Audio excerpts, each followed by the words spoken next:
नमस्कार दोस्तों, स्वागत है आपका हमारे YouTube चैनल पर। चलो शुरू करते हैं आज की नई कहानी। एक समय की बात है, गांव से कुछ दूर एक जंगल में एक महात्मा का आश्रम था।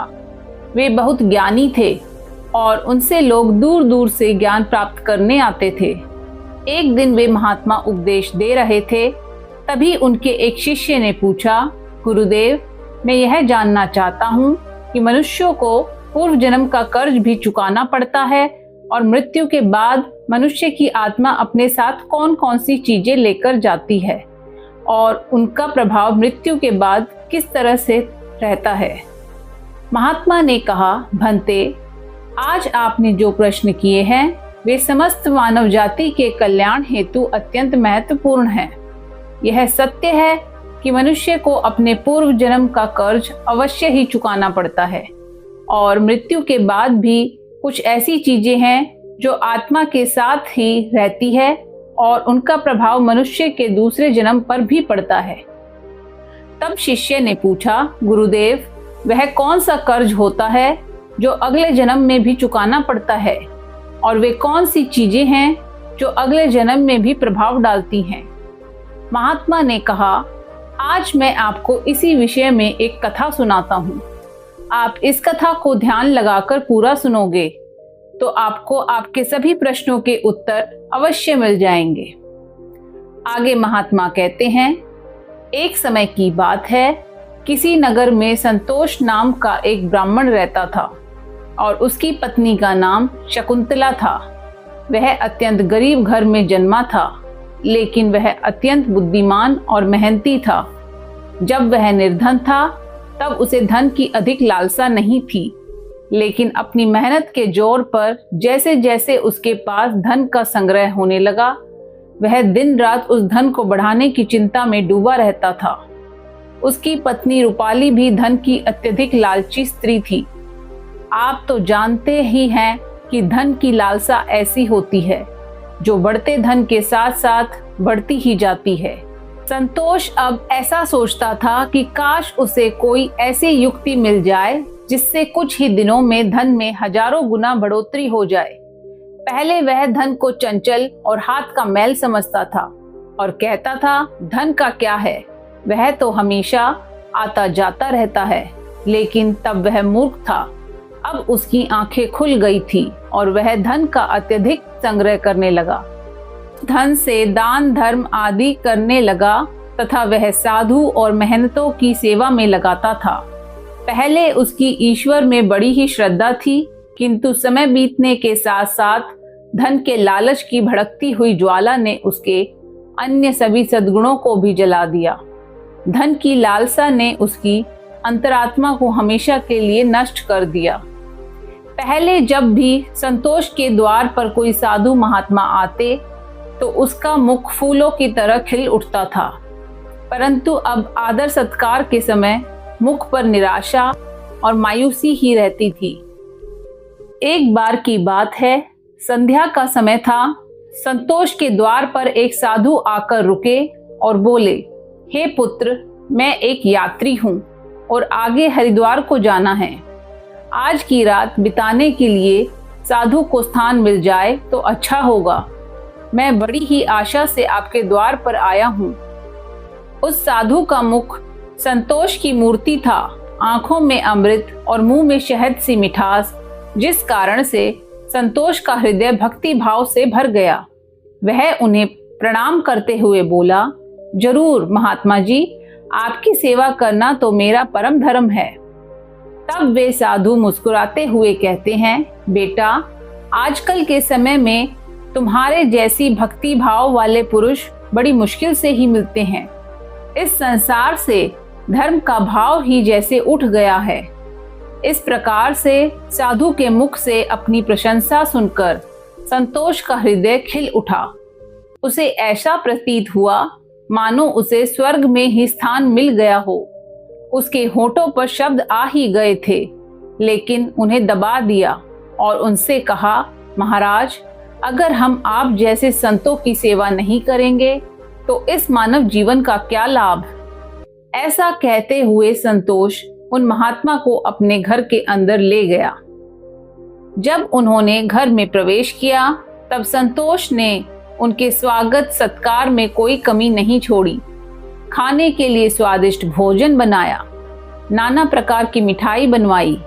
उसके बाद दाल और सब्जियों में इतना घी डाला जैसे नदी की धारा में जल बहता है। भले ही संतोष उन महात्मा को इतने पौष्टिक आहार देने के पक्ष में नहीं था, लेकिन महात्मा की बातों में कुछ ऐसी शक्तियां थी कि उसके वर्षों पुराने विचार चंद पलों में बदल गए। जैसे सूखी धरती पर एक दिन की बारिश से हरियाली छा जाती है, इसी भक्ति भाव से महात्मा का दिल खुश हो गया। रात भर बातें होती रही, ज्ञान और भक्ति की चर्चाएं चलती रही। अंत में संतोष ने पूछा, महात्मा जी, आप साधु कैसे बने? साधु ने हंसकर उत्तर दिया, बेटा, बुढ़ापा आ गया है, अब क्या सारी उम्र गृहस्थी में ही फंसा रहूंगा? कुछ हरि भजन भी तो करना चाहिए। ईश्वर कृपा से बहुत धन कमाया है। मेरे 3 पुत्र हैं और 1 कन्या भी है। अब सारी धन दौलत उन्हें बांट दी है और अब तीर्थ यात्रा को जा रहा हूँ। फिर कुछ समय के पश्चात संतोष ने साधु की तरफ देखा और पूछा, तो क्या आपने अपना सब कुछ बच्चों को दे दिया या अपने पास भी कुछ रखा है? तभी साधु ने उत्तर दिया, बेटा, मेरे हाथ में जो यह लाठी देख रहे हो, यह अंदर से खोखली है। इसमें मैंने 400 स्वर्ण मुद्राएं डाल रखी है। यात्रा में कभी कभी धन की आवश्यकता भी पड़ जाती है। यह कहते कहते साधु को नींद लग गई, लेकिन संतोष की आंखें जाग रही थी। यह सारी बातें उसकी पत्नी रूपाली ने भी सुन ली थी। अब रात्रि का पहला पहर बीत गया था। वह बार बार महात्मा की लाठी को देख रहा था और मन ही मन कुछ सोच रहा था। उसके अंदर लोभ, लालच की माया का संचार हुआ, किंतु उसकी अंतरात्मा इस घृणित कार्य को करने से रोक रही थी। लेकिन वही मन की दुरात्मा स्वर्ण मुद्राएं पाने की जिद पर अड़ गई। कुछ समय तक इस संघर्ष में ही उसके मन का बुरा हाल हो चुका था कि तभी उसकी पत्नी उसके पास आकर बैठ जाती है और कहती है, स्वामी, आप किस गहरी चिंता में डूबे हैं? क्या आप भी वही कुटिल मंशा से सोच रहे हैं जो मैं सोच रही हूँ?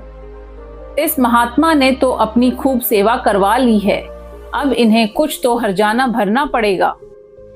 तब संतोष कहता है, शकुंतला, मेरे मन में बड़ी ही दुविधा हो रही है।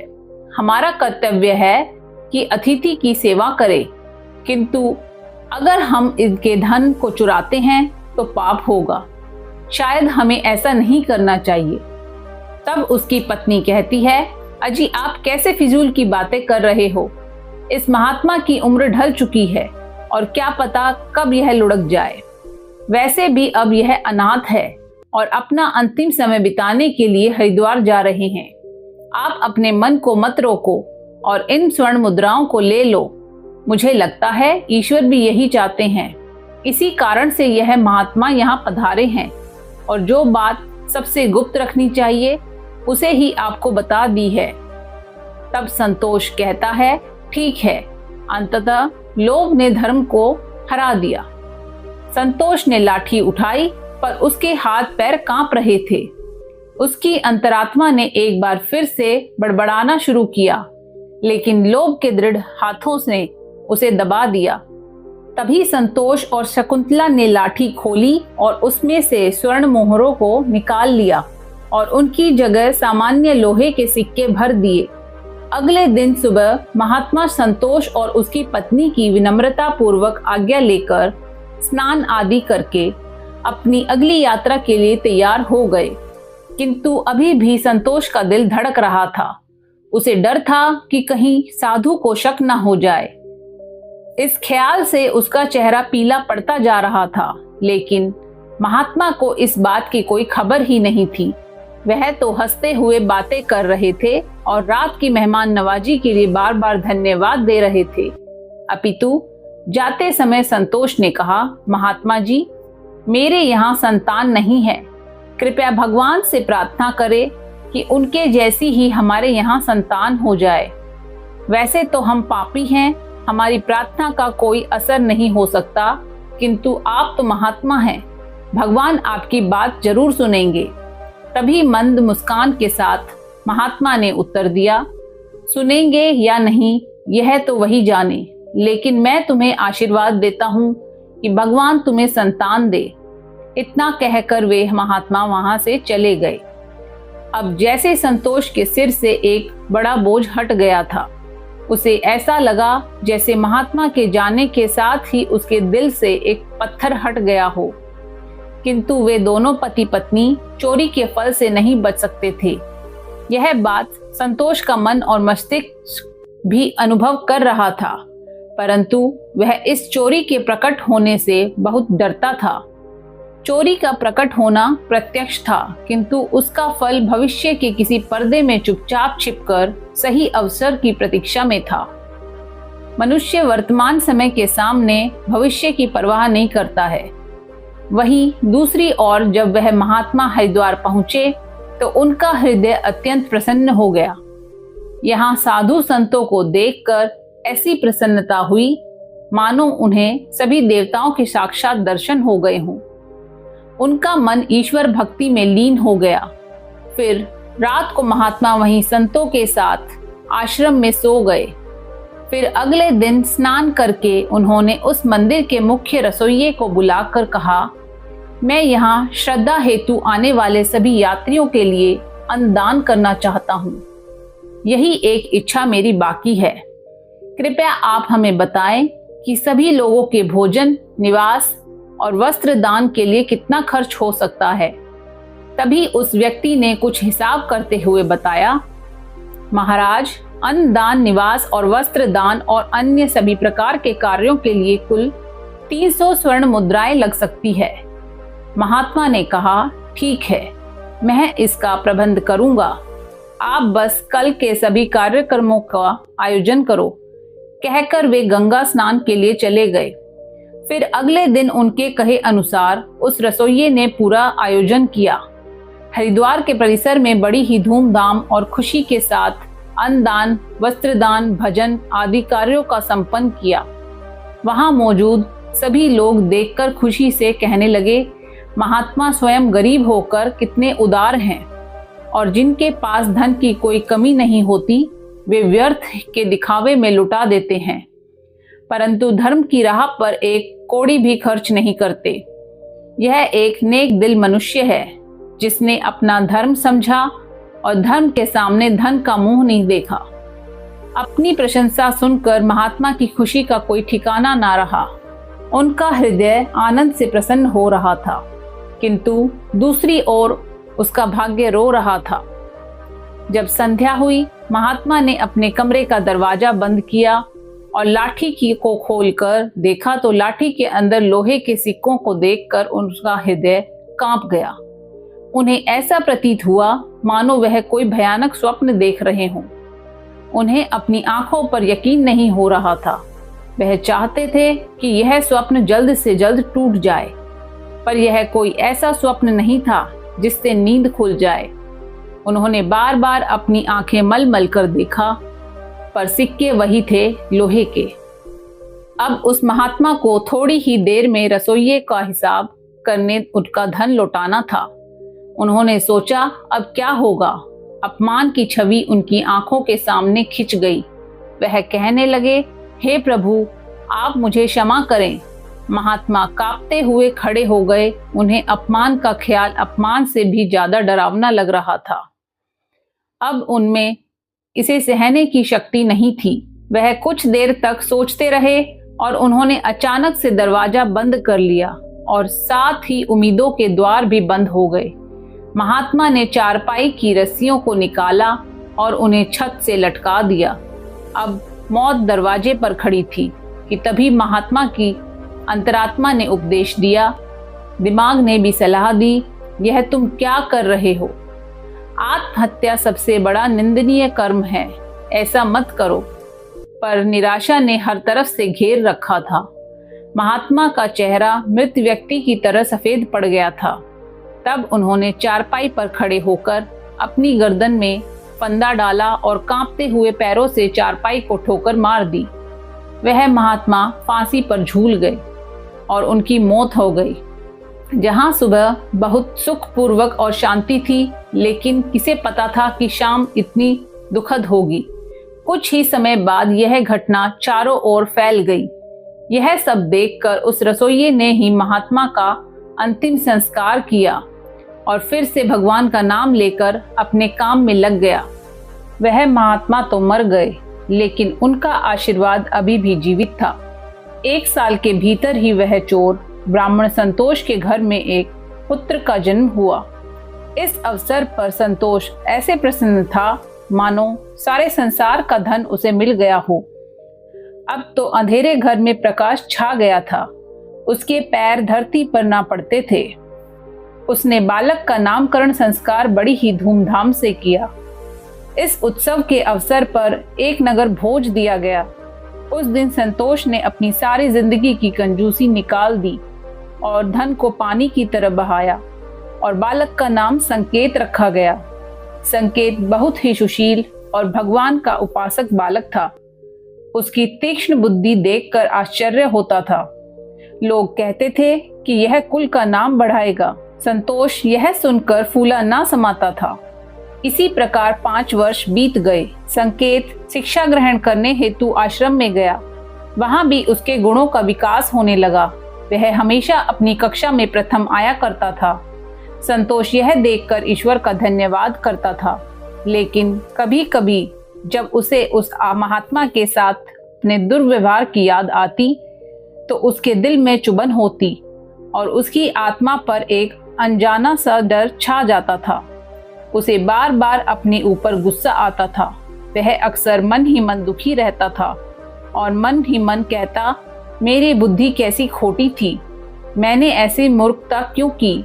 लेकिन बीता हुआ समय उसके हाथ में नहीं आ सकता था। उसने स्वर्ण की 400 मोहरों को एक लाल वस्त्र में बांधकर संदूक में रख दिया और यह निश्चय किया कि वह उस महात्मा को वापस दे देगा। फिर उसने महात्मा की खोज शुरू कर दी। कई लोगों को भेजा, लेकिन वह उस महात्मा तक नहीं पहुंच सका।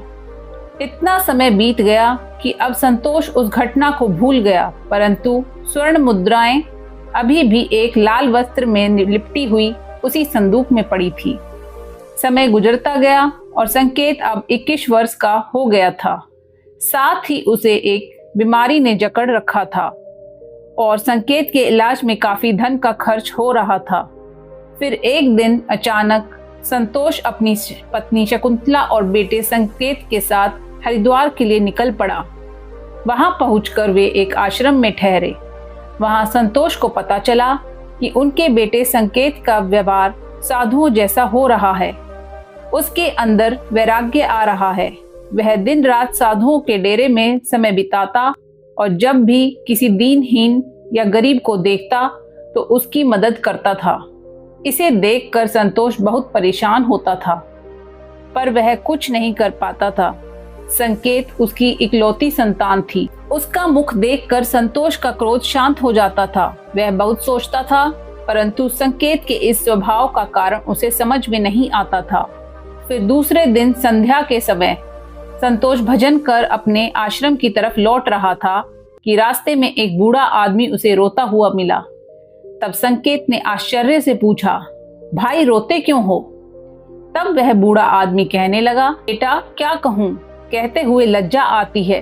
अगर तुम जानना ही चाहते हो तो सुनो, मैं गंगा जी में डूबकर अपना जीवन समाप्त करने जा रहा हूँ, क्योंकि मुझे व्यापार में घाटा हुआ है और मेरे सिर पर बहुत सारा कर्जा है। संकेत कहता है, पर यह तो छोटी सी बात है। उस बूढ़े व्यक्ति ने अजीबोगरीब नजरों से संकेत की ओर देखते हुए कहा, मुझे अपना कर्ज चुकाना है, नहीं तो मेरे पास आत्महत्या करने के अलावा कोई विकल्प ही नहीं है। तब संकेत कुछ देर तक चुप रहा। यह मौन उस दुर्भाग्यशाली बूढ़े व्यक्ति के लिए एक उम्मीद बन रहा था। उसके आंसू थम गए और फिर संकेत ने पूछा, महाराज आपको कितने धन की आवश्यकता है, कृपया आप हमें बताएं। दोस्तों, जब इंसान निराश और हताश होता है तब उसे हर कदम पर उम्मीद नजर आती है। उस बूढ़े व्यक्ति ने हिसाब लगाकर जवाब दिया, और कहा, मेरे सिर पर लगभग 400 स्वर्ण मुद्राओं का कर्ज है। संकेत फिर से कुछ देर के लिए चुप रहा। फिर उसने कहा, महाराज, आप चिंता मत करो, आप बस इसी गंगा के तट पर मेरी प्रतीक्षा करो, मैं बस अभी वापस आता हूँ। आपके लिए मैं कहीं से धन का संग्रह करके लाता हूँ। तब बूढ़े आदमी ने कहा, बेटा, यही पास में ही मेरी एक धर्मशाला है, तुम वहीं आ जाओ। उसी समय संकेत भागते हुए वापस आश्रम में आ पहुंचा। उस समय उसके हृदय में हलचल सी मची हुई थी। उसका चित्त व्याकुल था। वह चाहता था कि जितनी जल्दी हो सके बूढ़े बाबा का संकट दूर कर दे। उसे दिव्य शक्ति ने विश्वास दिला दिया था कि इस बूढ़े बाबा की सहायता करना मेरा धर्म है। वह एक विशेष भावुकता के साथ अपने आश्रम पर पहुंचा। तब उसके माता पिता कहीं बाहर गए हुए थे। अब संकेत का रास्ता साफ हो गया था। उसने संदूक पर जो ताला लगा हुआ था उसे एक पत्थर से तोड़ दिया, फिर संदूक को खंगालना शुरू कर दिया। निराशा ने अपनी जगह बना ली थी, लेकिन आशा ने बंधन बांध दिए थे।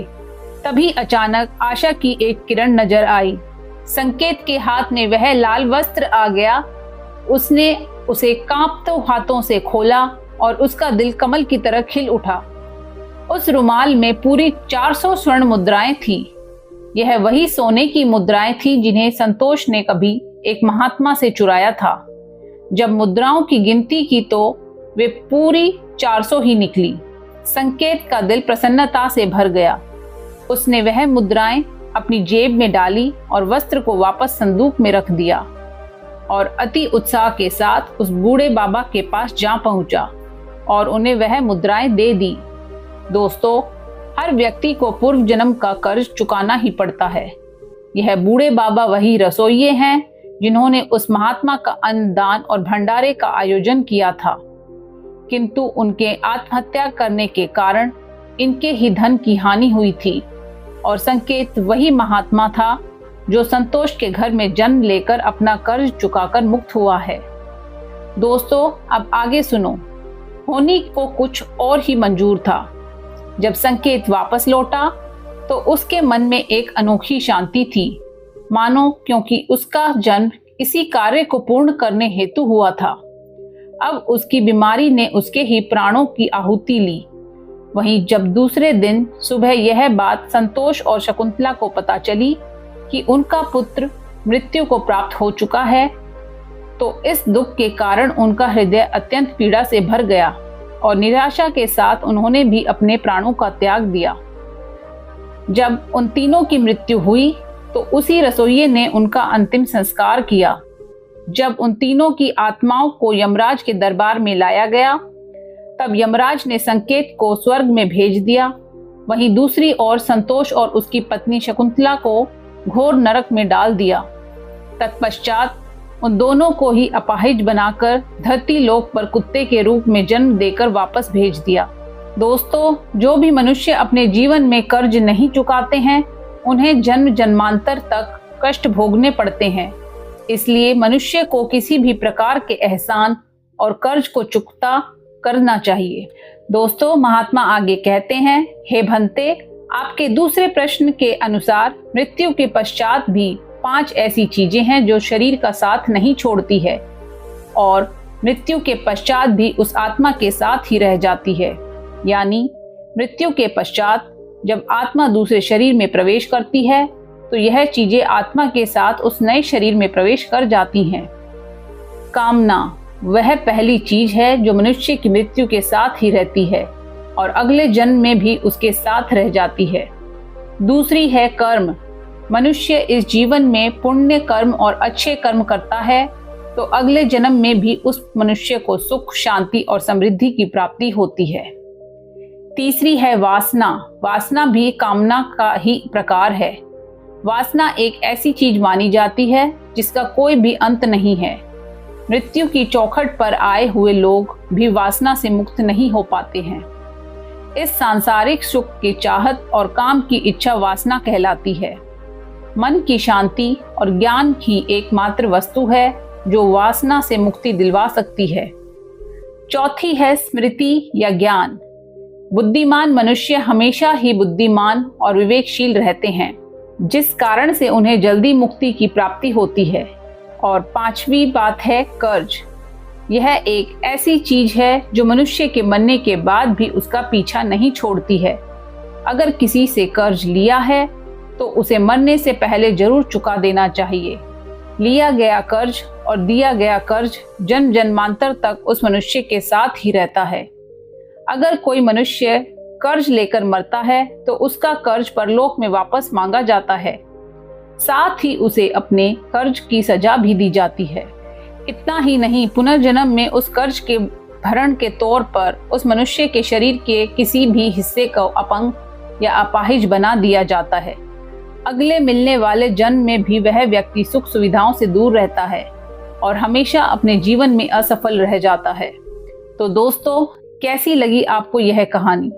आप हमें कमेंट सेक्शन में जरूर बताना, और अच्छी लगी हो तो इस चैनल को सब्सक्राइब जरूर कर लेना।